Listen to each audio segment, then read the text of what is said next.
Dear students, आज हम acid rain का टॉपिक इस वीडियो में डिस्कस करने जा रहे हैं। स्टूडेंट्स, रेन का मतलब तो आप सभी जानते ही हैं। रेन का मतलब होता है वर्षा, बरसात। बादलों से जो पानी बूंद बूंद करके ज़मीन पर गिरता है उसे ही हम रेन बोलते हैं। और रेन वाटर जो है वो बिल्कुल प्योर होता है। बादलों से जो पानी की बूंदें निकलती हैं वो बिल्कुल प्योर होती हैं।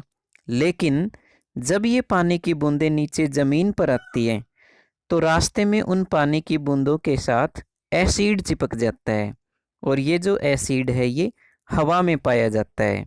आजकल आप सभी जानते हैं कि हर शहर में इंडस्ट्रीज़ की संख्या बढ़ रही है, व्हीकल्स की संख्या बढ़ रही है, फैक्ट्रीज़ की संख्या बढ़ रही है और उनके अंदर से बहुत ज़्यादा धुआं निकलता है, बहुत ज़्यादा हार्मफुल गैसेस निकलती हैं और इन गैसेस के अंदर ही एसिडिक पार्टिकल्स पाए जाते हैं, एसिड पाया जाता है।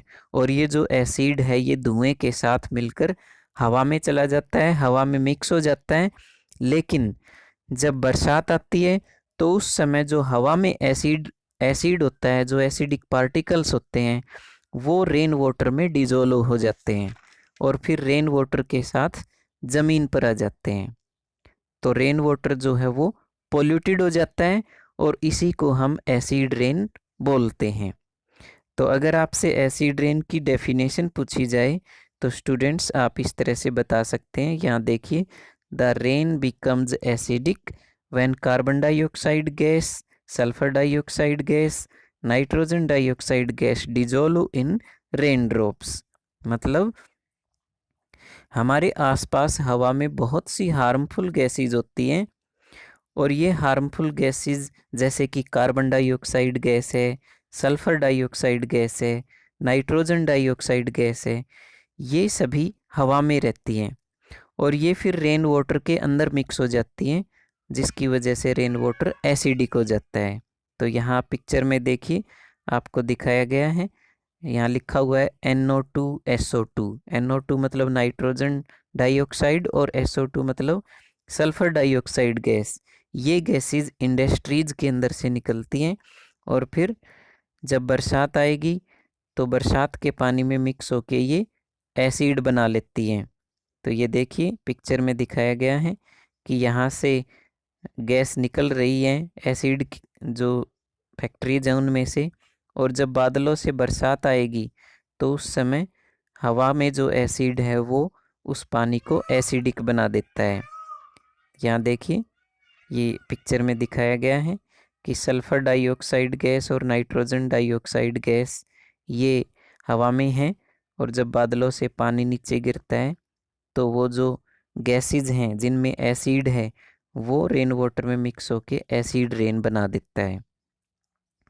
तो स्टूडेंट्स, इसी को एसिडिक रेन बोलते हैं। लेकिन ये जो एसिडिक रेन है ये हमारे लिए बहुत ही ज़्यादा हार्मफुल होती है। इसके बहुत ही ज़्यादा बैड इफ़ेक्ट होते हैं, चाहे लिविंग एनिमल्स हों, प्लांट्स हों, ह्यूमन बींग्स हों या फिर नॉन लिविंग थिंग्स हों, जैसे कि बिल्डिंग्स हैं, हिस्टोरिकल मोनूमेंट्स हैं, रेलवे ब्रिजेज़ हैं।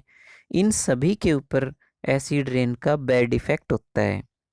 देखिए, जैसे कि ताजमहल है। ताजमहल 7 अजूबों में से एक है क्योंकि ये बहुत ज़्यादा सुंदर है, लेकिन आजकल इसकी जो सुंदरता है वो कम हो रही है। क्यों? क्योंकि जो बरसात होती है, बरसात का पानी जो है वो पोल्यूटेड है और जब वो ताजमहल के ऊपर गिरेगा तो उससे ताजमहल का जो मार्बल है वो डैमेज हो जाता है। एसिड रेन की वजह से मार्बल डैमेज हो जाता है और उसकी सुंदरता कम हो जाती है। तो इस तरह से जो नॉन लिविंग थिंग्स हैं उनके ऊपर भी बैड इफ़ेक्ट होता है। इसी तरह रेलवे के जो लोहे के पुल हैं, ब्रिज हैं, वो लोहे के जंग लग जाने के कारण नष्ट हो जाते हैं, लोहा कमज़ोर हो जाता है। इसी तरह एसिड रेन का जो पानी है वो जब नदियों में, तालाबों में जाएगा तो जो एक्वेटिक ऑर्गेनिजम्स हैं जैसे कि फ़िश है वो उस पानी के अंदर ज़िंदा नहीं रह सकती, सांस नहीं ले सकती, तो उनकी डेथ हो जाती है। इसी तरह जो पेड़ पौधे हैं जंगल के अंदर वो भी सूख जाते हैं। तो ये पिक्चर में दिखाया गया है कि एसिड रेन जब होएगी तो जो पौधे हैं उनकी जड़ें नष्ट हो जाती हैं और वो सूख जाते हैं। तो बहुत सारे बैड इफ़ेक्ट हैं और इसीलिए एसिड रेन को हार्मफुल कहा जाता है। तो स्टूडेंट्स, आज की इस वीडियो में केवल यही टॉपिक डिस्कस करेंगे। आगे के टॉपिक अगले वीडियो में। Okay, bye.